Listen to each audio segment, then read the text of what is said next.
On the 5th of May 2022, a young man walked into the Staines police station near Heathrow, tired, homeless, and terrified. He cried to the police, telling them, quote, "I don't know anywhere. I don't know where I am. I was sleeping outside for 3 days, looking for someone to help me, to save my life." The young Nigerian man went on to explain to police a horrific tale of how he was lured to the UK by former Nigerian Deputy Senate President Ike Ekweremadu, his wife Beatrice, and medical middleman Dr. Obinna Obeta with the aim of transplanting his kidney to the senator's sick daughter, Sonia Ekweremadu.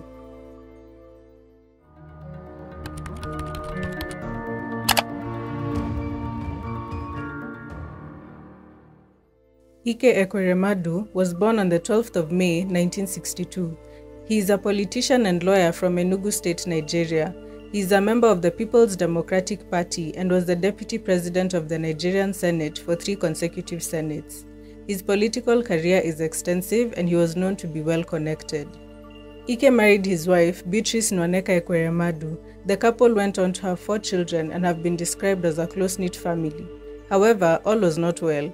Ike and his wife Beatrice grew increasingly worried about their daughter's health. Unfortunately, their daughter, 25-year-old Sonia Ekweremadu, a master's student in the UK, became desperately sick. She had kidney failure and was in need of a kidney transplant. What's the name of the condition that you have? Okay, it's called nephrotic syndrome, FSGS. Basically, my kidneys are like small and they have like loads of big holes in it. Either I stay on dialysis for the rest of my life or I get a transplant. These are my 2 options. Being on the transplant list could take years, and her parents, allegedly for some reason, decided not to contact extended family members to ask if they wanted to donate to her. So, they had to devise a plan. To hasten the process, they decided it would be easier to pay someone to donate the kidney to Sonia. This may seem acceptable to some, but in the UK, paying someone to donate a kidney is illegal.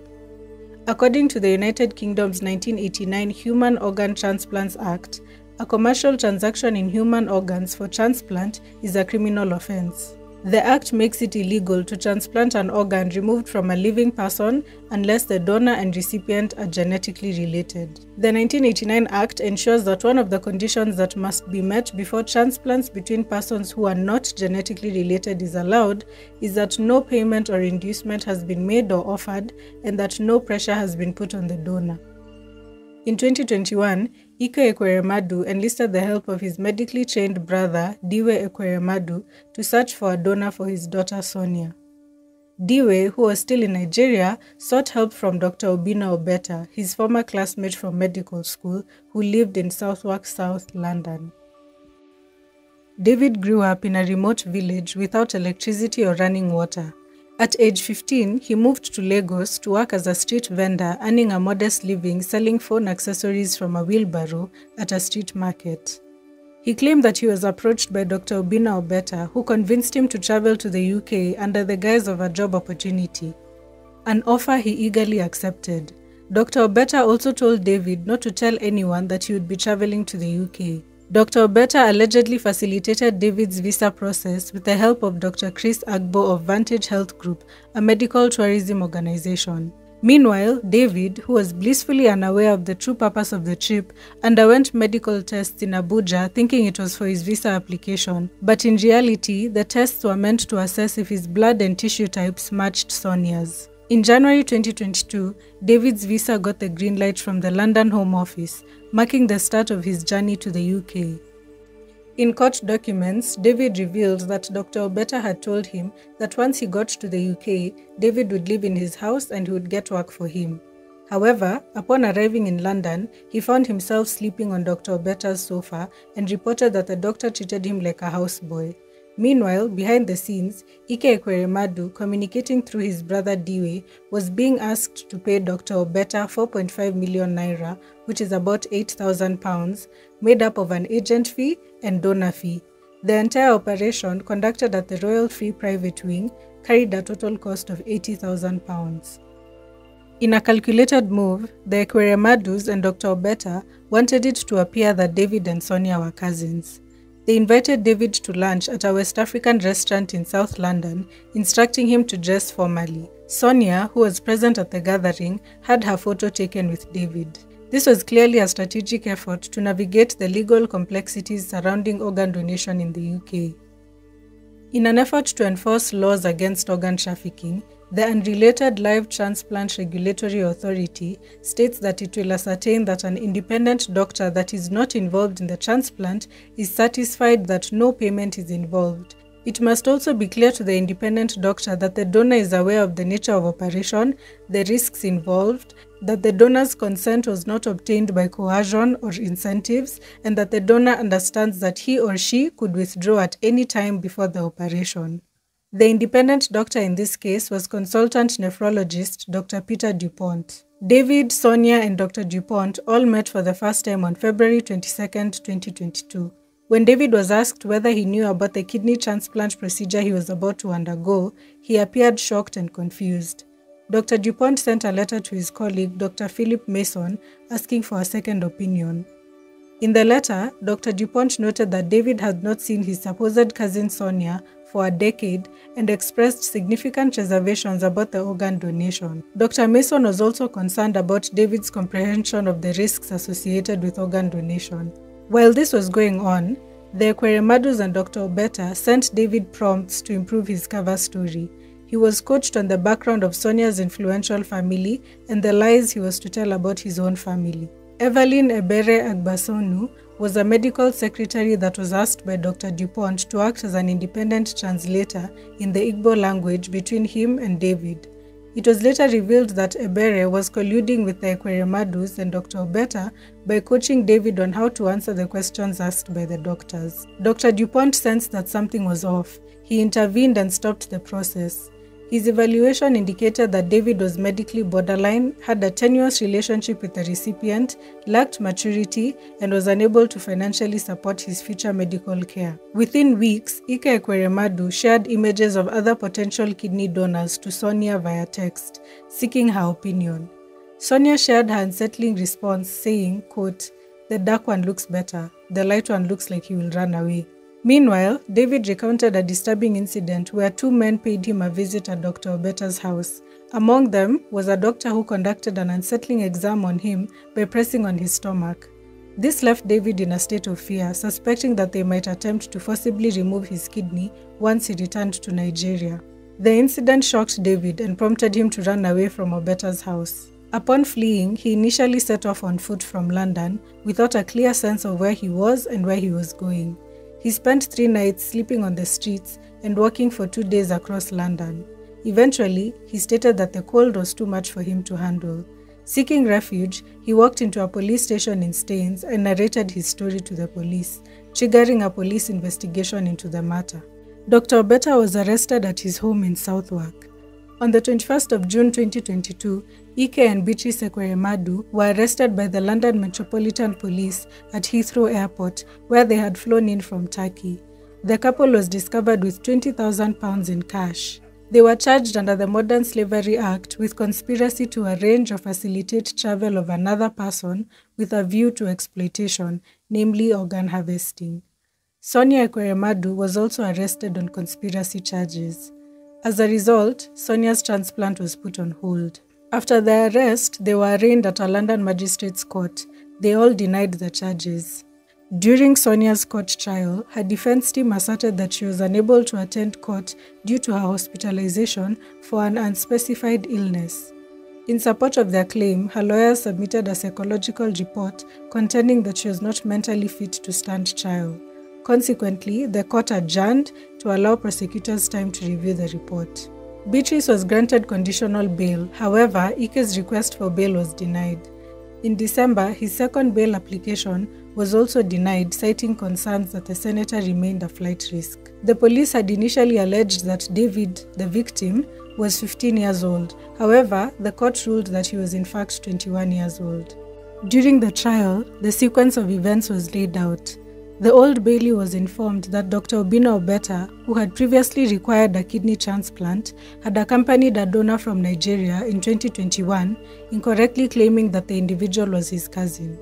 Subsequently, he successfully underwent a kidney transplant at the Royal Free Hospital in the UK. In court, Dr. Obeta admitted that the man was not his cousin, apologizing for the misinformation. Dr. Obeta explained that at that point, he was desperate to survive. He denied offering any money or reward for the donor's kidney and informed the court that they stayed in contact with the donor after the operation, considering him more like a son. The prosecution alleged that Dr. Obeta sought to replicate the process he had undergone with the Ekweremadu family, who needed a kidney for their daughter Sonia. Dr. Obeta reached out to his donor to inquire about finding additional potential donors, and that's how he met David. At trial, it was alleged that David was supposed to be paid 1.2 million naira, which is about 2,000 pounds, to go through with the operation, but Dr. Obeta allegedly took all the money for himself. In the trial's opening statements, Prosecutor Hugh Davis emphasized that rewarding someone for a kidney donation was illegal and warned that financial incentives attract the vulnerable in society. Giving evidence via video link, David, the alleged victim, told the jury that he was promised a chance to live and work in the UK.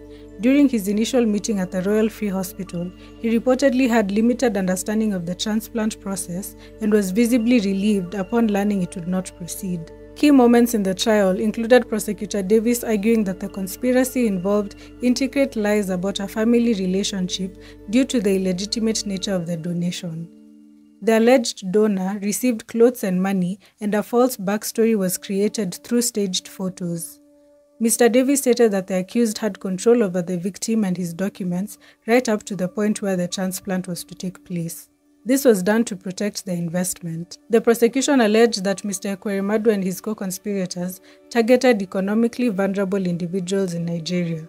Mr. Davis emphasized that victims of trafficking cannot legally consent to their own exploitation. In his defense, Ike Ekweremadu claimed he was a victim of a scam, trusting his brother and Dr. Obeta's advice that seeking a kidney match within his family was not an option. Despite not consulting specialists at the Royal Free Hospital about family donations, Mr. Ekweremadu insisted that he trusted his brother's medical knowledge. However, the prosecution challenged this, arguing that the senator preferred to buy a kidney to avoid medical risks. The prosecution highlighted that after rejection by Royal Free doctors, Ekweremadu and his accomplices turned to Turkey for a transplant. However, even there, the process failed as the new donor wasn't properly trained for false interviews. While Ekweremadu disagreed with the prosecution's portrayal, he defended the decision, stating treatment in Turkey was cheaper. Despite being labeled as wealthy by the prosecution, the senator denied being rich. In her defense, Beatrice Ekweremadu denied any knowledge of the alleged conspiracy, stating that according to Nigerian customs, her husband managed the household finances and she was not involved in discussions about finding a kidney donor. Beatrice confirmed receiving updates from her husband and acknowledged his role in keeping her informed. Prosecutor Hugh Davis argued in court that the Ekweremadus and Dr. Obeta treated the victim and other potential donors as commodities, engaging in a heartless transaction for personal gain. Davis specifically criticized Ike Ekweremadu, a prominent lawyer and advocate against organ trafficking in his own country, for exhibiting entitlement and hypocrisy by allegedly exploiting someone in poverty to benefit his daughter while distancing himself from direct involvement to protect his political career. The three were found guilty of breaking Britain's modern slavery laws, marking the first conviction of its kind in the country. During sentencing, Chief Crown Prosecutor Joanne Jakimek condemned the defendants for their callous disregard of the victim's well-being and highlighted their manipulation and control over him. Despite recognizing the challenges faced by the Ekweremadus as parents of a sick child, the court emphasized that sympathy does not excuse criminal actions, especially when legal options for donation are available. Senator Ike Ekweremadu was sentenced to 9 years and 8 months. Beatrice Ekweremadu was sentenced to 4 years and 6 months, and Dr. Obina Obeta received a sentence of 10 years in prison.